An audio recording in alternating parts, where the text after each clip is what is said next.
Olá a todos que estão nos assistindo, meu nome é Thiago e este é o terceiro episódio do DataCast, podcast parte da disciplina de Estatística Aplicada do curso de Direito de Produção no UFRJ. Hoje temos aqui com a gente o João Vitor, ele possui doutorado em Inteligência Computacional e hoje trabalha como cientista de dados, desenvolvedor e pesquisador no CERN. Prazer, João, primeiramente eu te agradeço pela presença e peço que você conte um pouco mais sobre você, sua trajetória até aqui e o que você faz atualmente. Boa noite, pessoal. Obrigado aí, Thiago. Primeiramente, agradecer aí pela oportunidade de estar compartilhando um pouco do que eu faço, tanto na parte de ciência de dados, e como na parte do CERN mesmo, propriamente dito, como o Thiago mencionou. Então, aí, primeiramente, agradecer a vocês por esse podcast. Eu sou cientista de dados, na verdade, pesquisador, então talvez um pouco de físico, então tem um monte de coisas que você acaba abordando dentro do meu trabalho.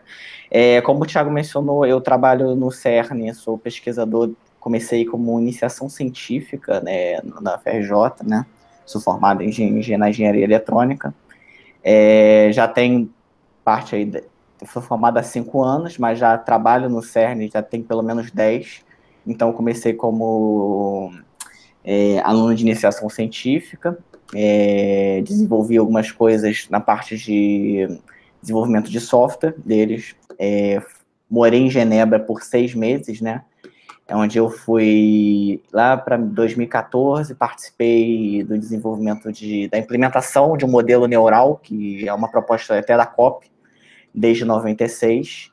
Nessa época, o modelo estava sendo proposto na parte de filtragem online, né? Então, só para contextualizar o ambiente, nós temos o CERN, temos o acelerador de partículas, que as pessoas, provavelmente, alguém já ouviu falar, que é o LHC, né? Então, partícula de Deus. Então, sempre que você menciona essa palavra, o pessoal já cai lá em Genebra, naquele buraco negro que as pessoas sempre falam que vai engolir o mundo inteiro, né?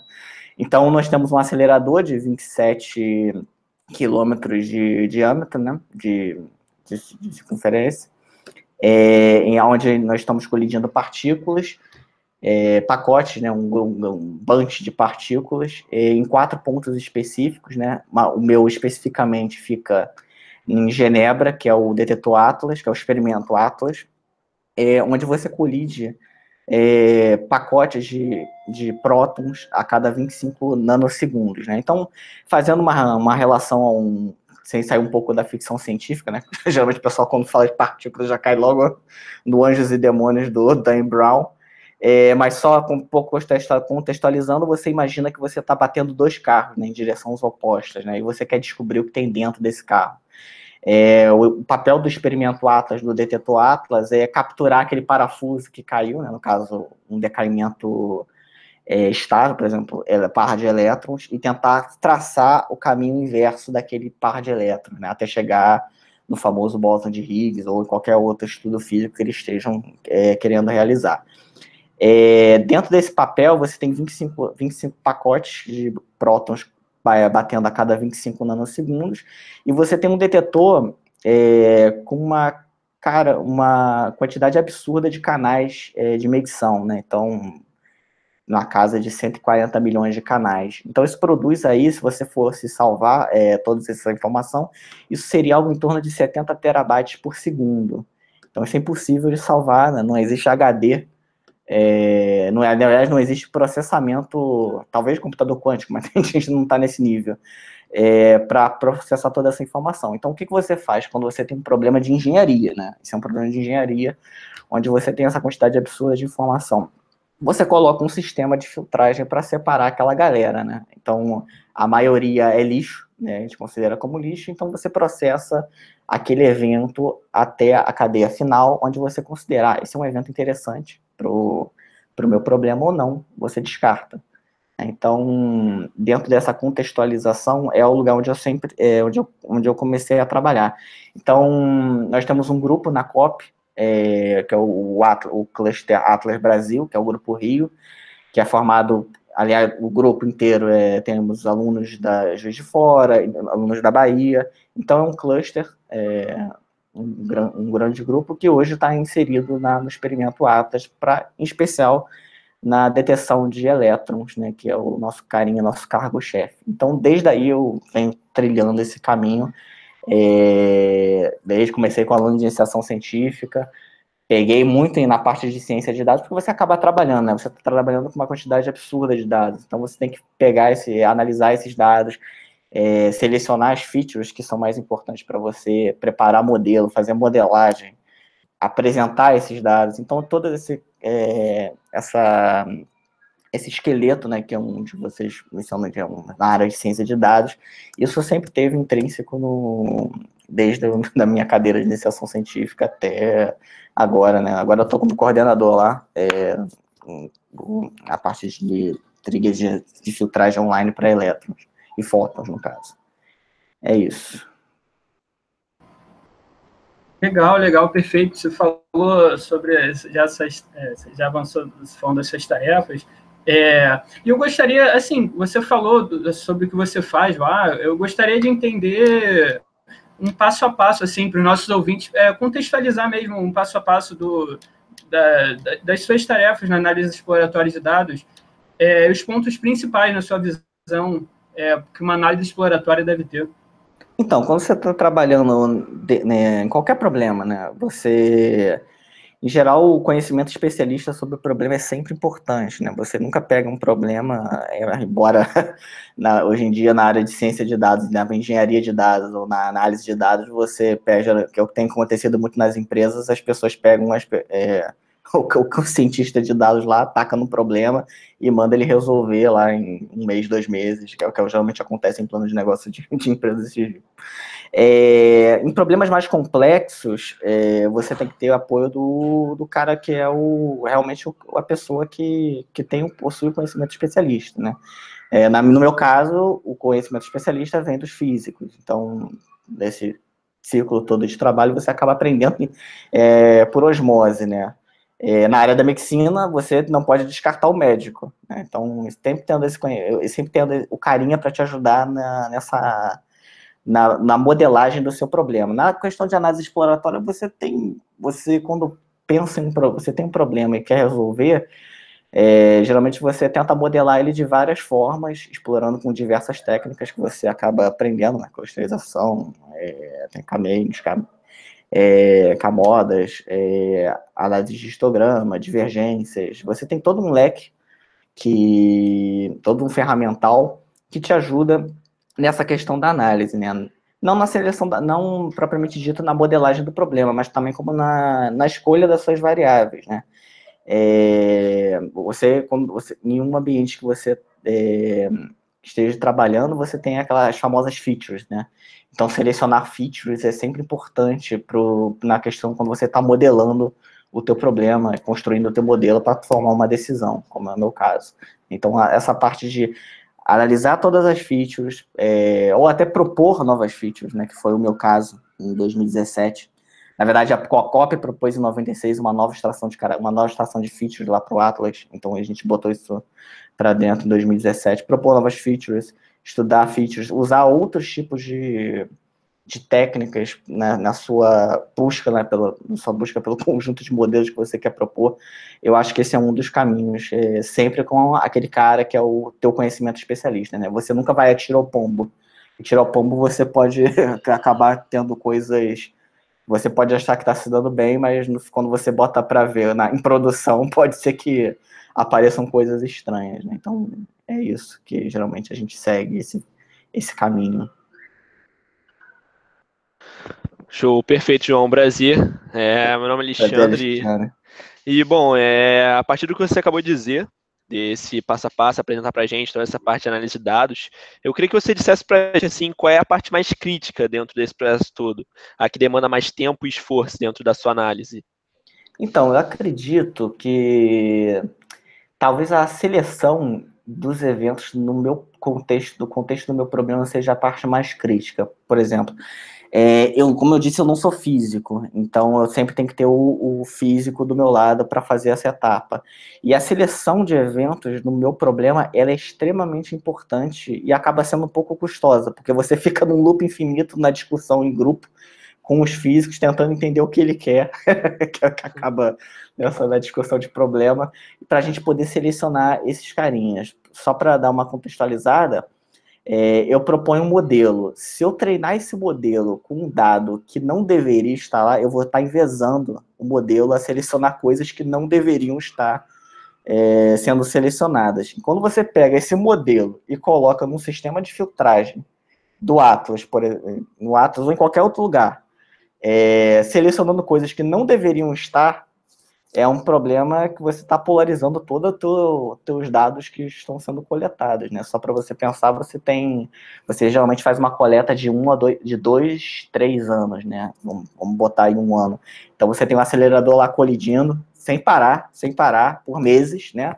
Você gastando milhões e milhões de energia elétrica, né? De processamento de fazenda, de computadores, enfim, um custo absurdo, e você tá um modelo lá que está envezado, né? Então, você vai praticamente pegar todos esses dados e jogar fora. Então, talvez a seleção, no meu caso, é uma parte bem crítica do problema. Não, perfeito, deu para entender bem. E, bom, você disse pra gente que você trabalha, assim, como cientista de dados também, e eu acho que nesse sentido a gente queria saber 2 coisas. A primeira, quais seriam as habilidades principais que você considera que um bom cientista de dados tem que ter, e também, principalmente para o pessoal que é um pouco mais leigo, assim, qual seria a principal diferença que você vê entre o cientista de dados e o analista de dados? Tá, acredito que um bom cientista de dados é uma coisa...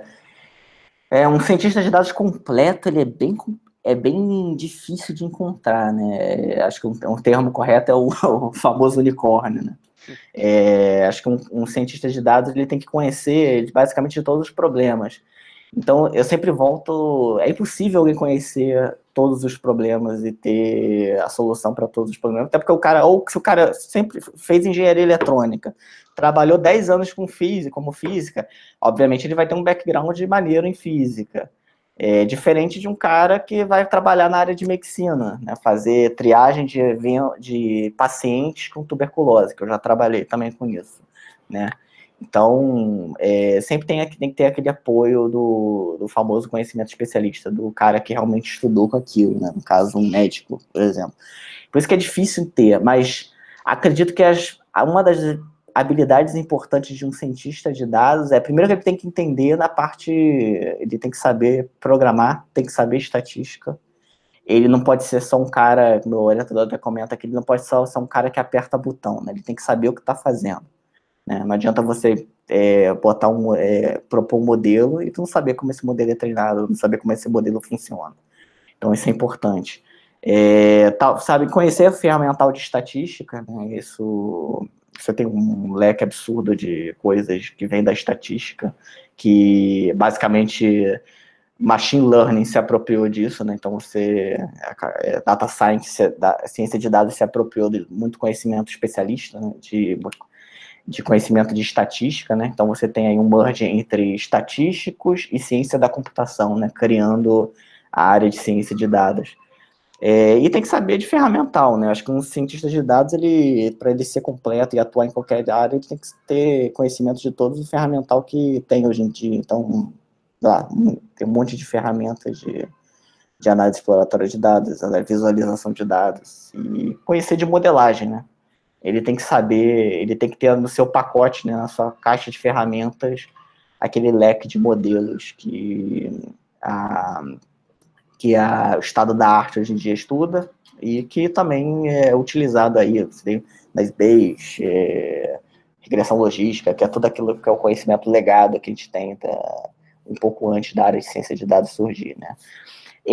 A diferença de analista e cientista, né, de cientista de dados que você mencionou aí na tua pergunta, eu acredito que o analista de dados ele está mais para a pessoa que vai mastigar esses dados e apresentar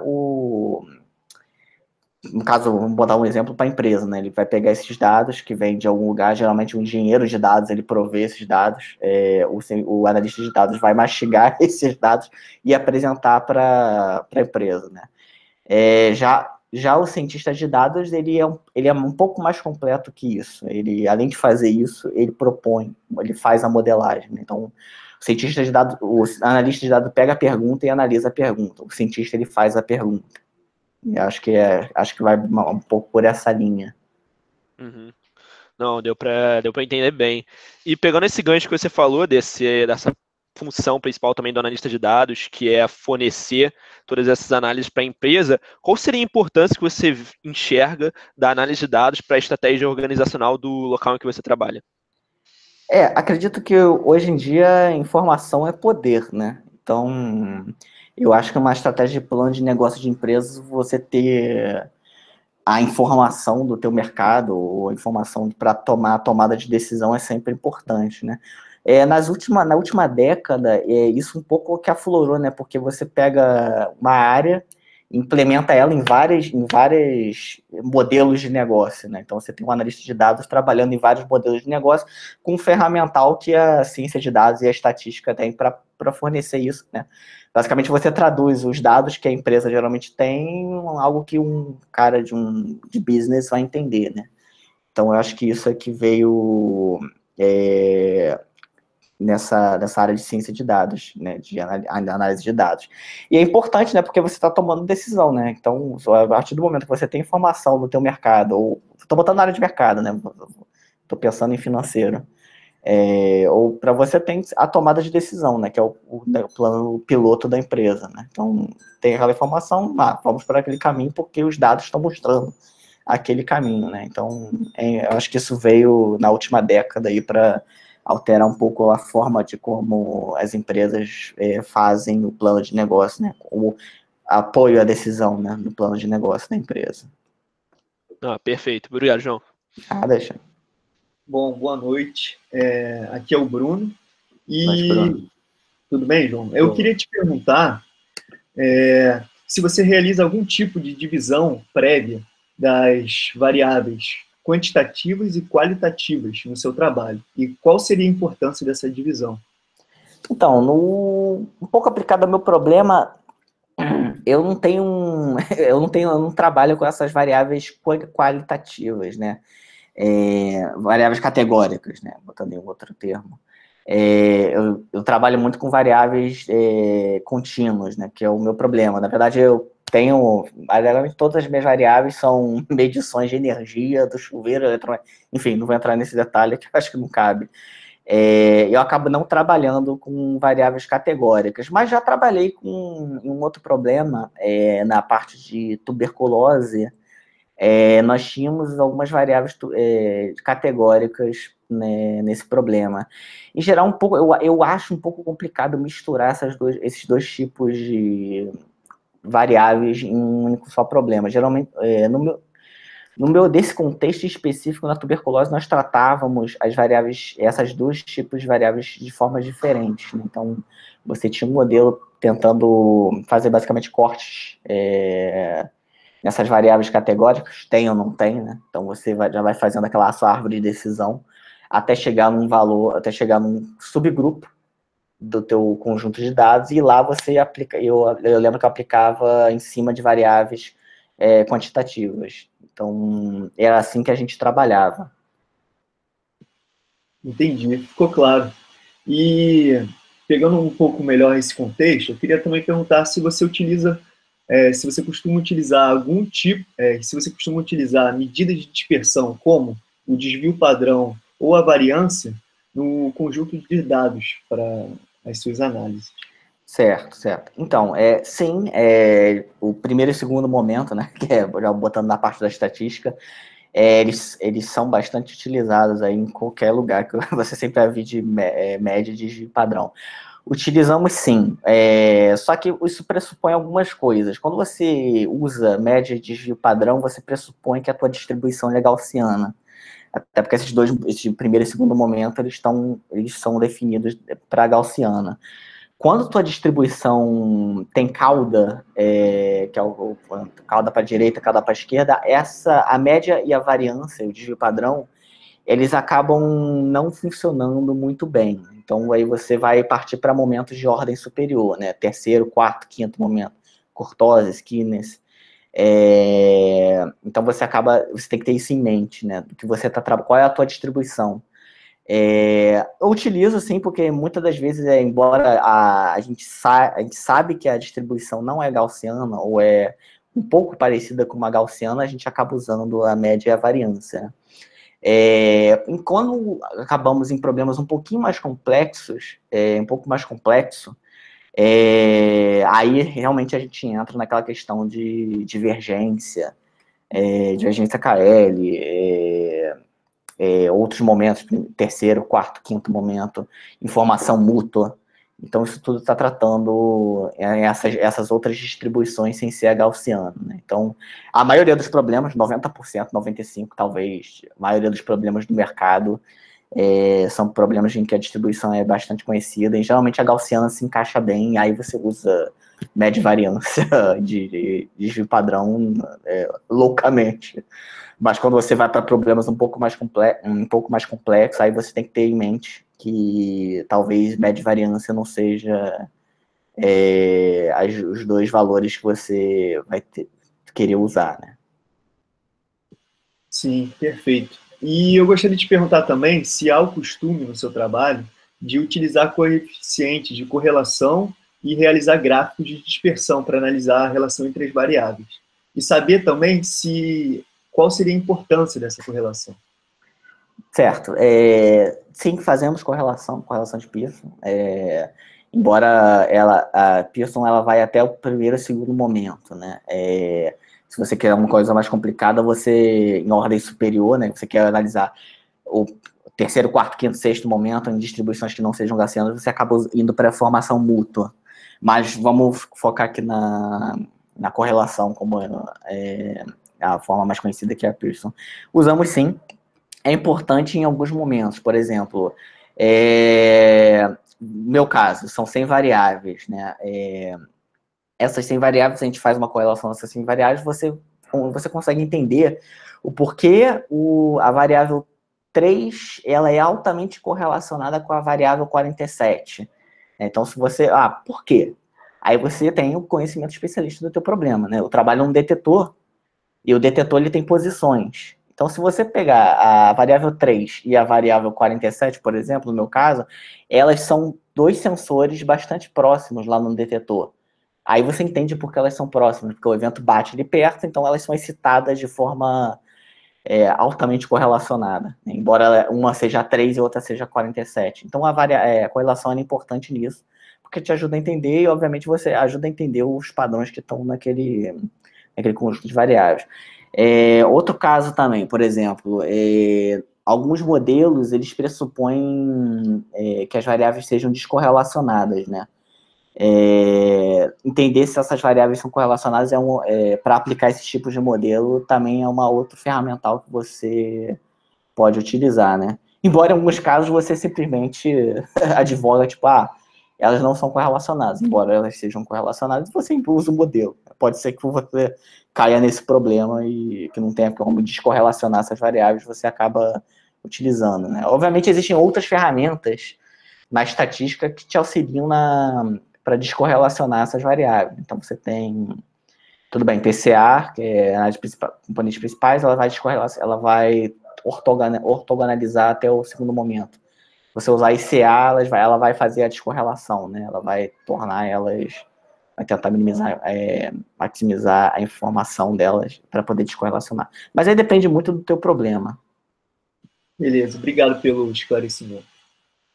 Boa noite, João. Você estava comentando algo que eu fiquei bastante curioso, por sinal, que um cientista de dados, ele do lado de um especialista da área, ele quase que consegue trabalhar em qualquer área, né? Então, assim, você tendo todo aquele ferramental ali na sua bolsa, você consegue estar atuando em diferentes áreas.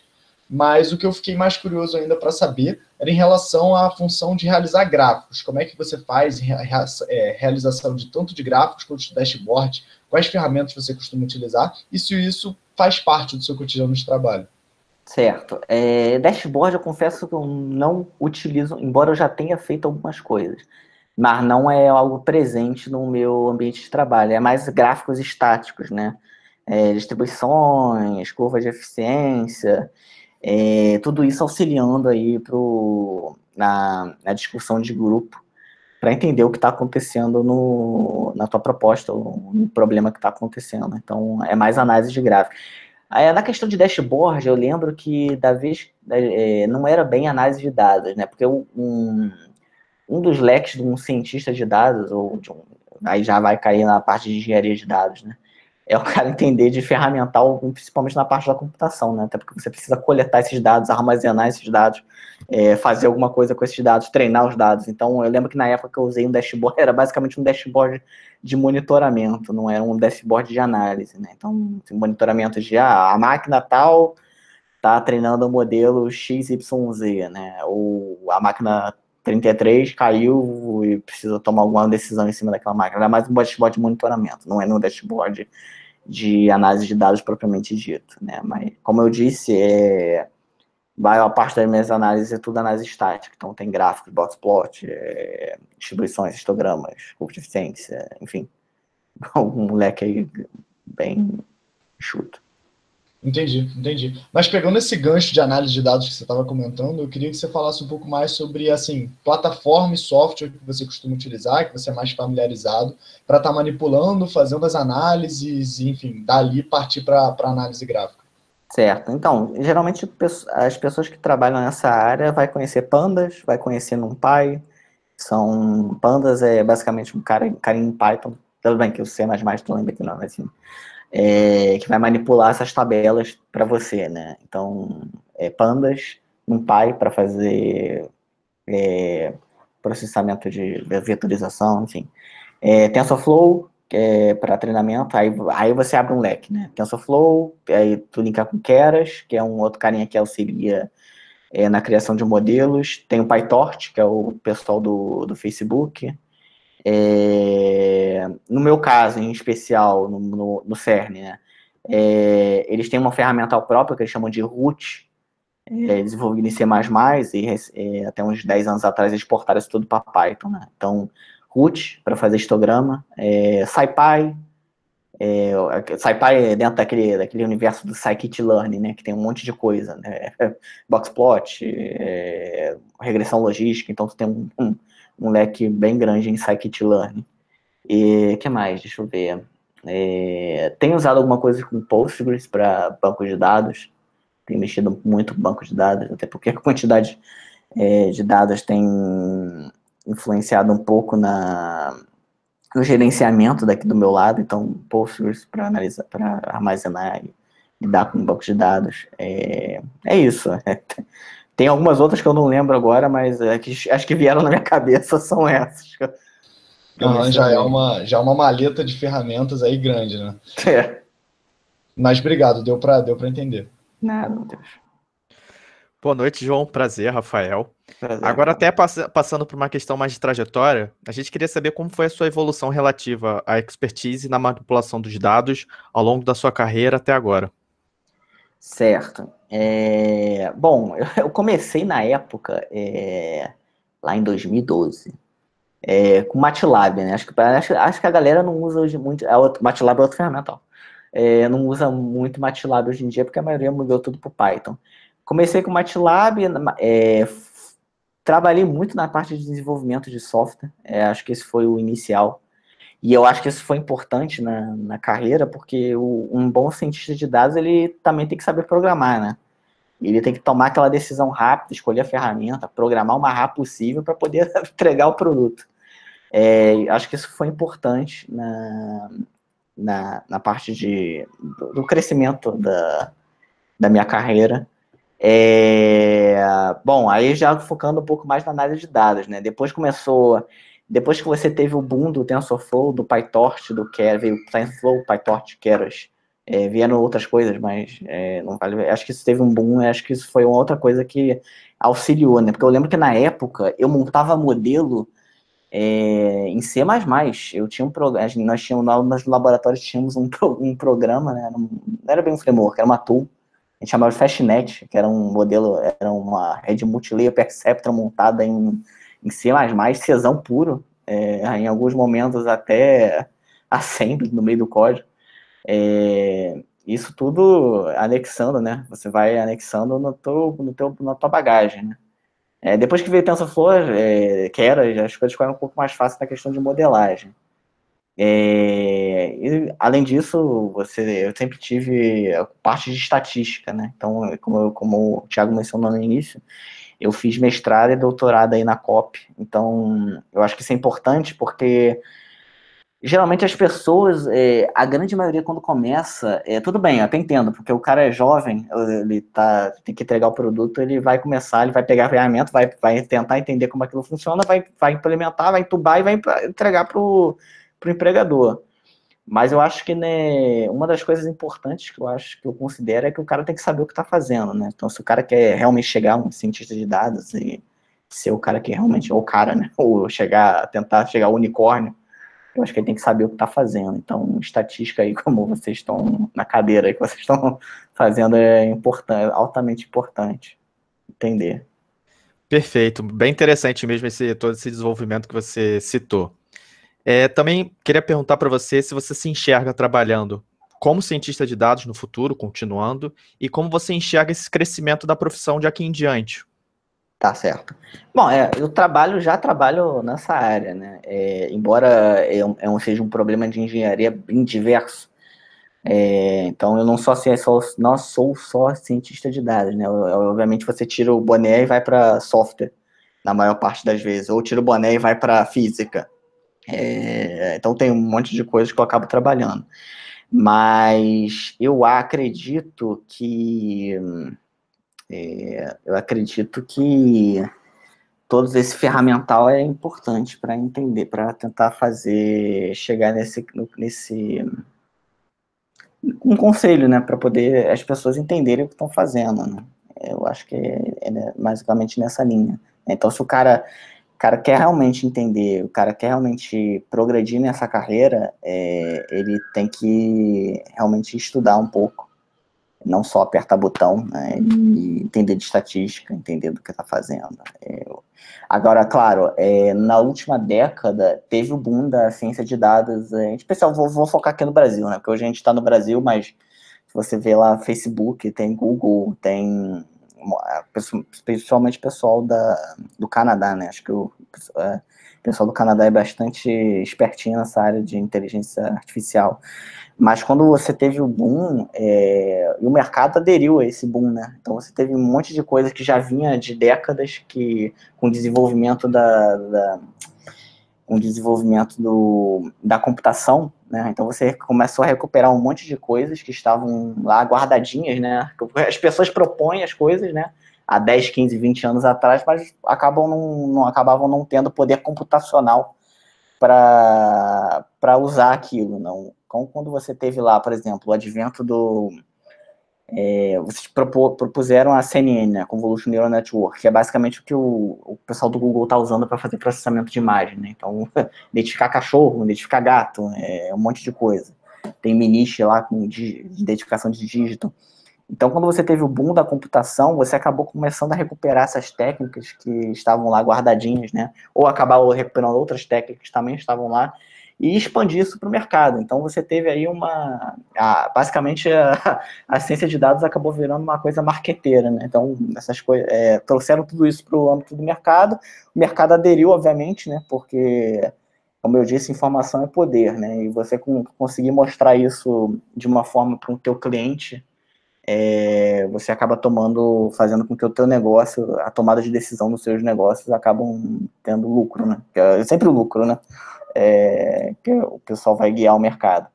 Então, acredito que seja isso, né? Então, esse ferramental todo que veio da ciência da computação, junto com estatística, junto com inteligência artificial que veio para o mercado, acabou sendo utilizada na tomada de decisão das empresas, ou em diversos problemas de engenharia.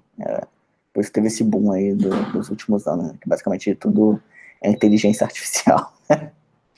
Perfeito, muito maneiro ter essa ideia, tipo, vindo de você que tem bastante conhecimento da área. E agora até uma última pergunta para a gente já ir finalizando, se você poderia deixar algum conselho para as pessoas mais jovens que se interessam na área de análise de dados e manipulação, e também as suas últimas palavras, que você queira dar algum recado para o pessoal que está nos escutando, enfim, a palavra é sua. Perfeito, perfeito. Bom, acredito que o pessoal que está entrando nessa área é aprender a programar. Aprender a programar não, porque é entender de programação e saber programar, né? Eu acho que você tem um monte de coisa que, se você não souber programar, você não vai ficar nessa área. Então, saber lidar, dançar como forma essa música é importante. A segunda é aumentar tua maleta de ferramentas, né? Então, você acredita nesse início, né? Você saber clusterizar, regressão logística, modelos mais simples, multilayer perceptron, aí você pode usar RNN, tipo neural networks, aí já caindo naquele lado de deep learning, entender coisas mais básicas, né? Redes bayesianas, todo esse ferramental entenda esse ferramental e coloque na sua maleta de ferramentas, né? Então, ter esse ferramental é importante para nós, você, tem esse problema. Pum, esse problema tem essas variáveis. Bom, vamos tentar clusterizar. Aí você vai lá, toca as ferramentas, pega lá um Caminhos, um Self-Organized Map, ou qualquer outra coisa. Pega e usa isso nos seus dados e tenta extrair alguma coisa dele, né? Talvez, a terceira coisa, acredito que não ser só um apertador de botão, né? Então, se você quiser evoluir nessa área, eu acredito que nos próximos anos, eu acho que em problemas mais complexos, o mercado vai precisar de pessoas que entendam do que estão fazendo, né? Porque, como você teve esse boom, então você tem um monte de pessoas que estão migrando de diversas áreas para a área de ciência de dados, né?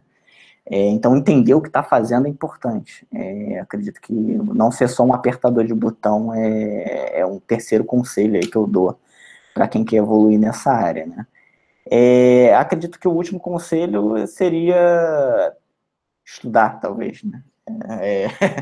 Entender de programação, entender de ferramental, saber o que está fazendo e nunca descartar o conhecimento especialista, né? Porque você pode ser um cara que tem ferramental, mas você não vai saber o problema, porque ninguém nunca sabe de tudo, né? Vou botar um exemplo aqui prático. Tu tem um sistema que toma a decisão de um paciente que tem tuberculose ou não, né? Obviamente, ele é apenas um sistema de apoio à decisão, porque você não vai pegar o teu médico e vai demitir o teu médico. Né? Isso ninguém vai fazer isso, né? Mesma coisa é que tu não vai botar um teu sistema para tomar decisão se vai comprar ou vender as ações de um fundo de, sei lá, 50 bilhões de dólares. Obviamente vai ter, isso aí é uma ferramenta de apoio à decisão para um cara que vai tomar essa decisão.